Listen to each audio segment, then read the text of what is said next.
On behalf of StudentCodeBlue.com, this is priming IV tubing. Okay, so the very first thing that you need to know when priming your tubing, see this clamp down here?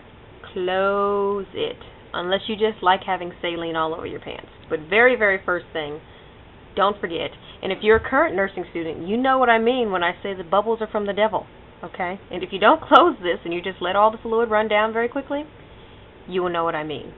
You don't want to bother. Anyway, first thing, when you get it out the bag, clamp it before you do anything else. So let's go ahead and set it up.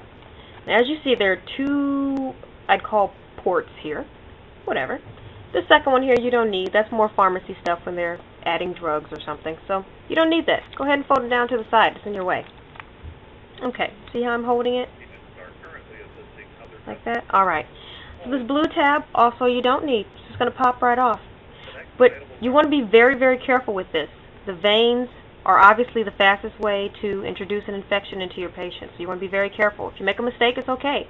Just get some more tubing. Get another bag if it gets, if you contaminate the bag and the tubing. It's alright. But don't infect your patient. Alright. Pull off the plastic. Drop it on the floor. Who cares? You'll clean it up later. Blue tab. Pop off the blue tab. You see these two? You want to get it in first time. Bam. All the way through. Push it in. You can twist it if you want to. All this, if you do any of this, contaminated. No good. Got to change both, okay? So be very careful. Here we go. One more time. You just popped it off. You got them separate. Can you see that okay there? Let me move it up a little bit higher. There we go. And just twist it in. One good twist. There you go. And all the way down. Now see, like I said before, if you didn't have your bag clamped down here like I had said, you'd have had fluid flowing all the way down to your pants leg, promise. So now we're going to prime the tubing. So this little valve here, valve I call it, anyway, you're going to squeeze it right at that line there, because that's where you want to be able to see the drips come in.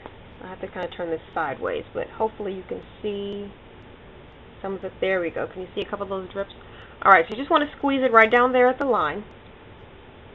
Okay. Now, here's the fun part where you get to prime your tubing. Hold the bag. I'm sitting down, so it's going to be kind of hard to show you this, but this is where you're going to slowly move the ball up on your tubing. Can you see it kind of starting to flow down there right now? The more I let it. This works by gravity here, folks. So, okay. So that's basically the gist of it. And that's how you prime your tubing. You want to do that all the way down to the very bottom till you see drops at the bottom.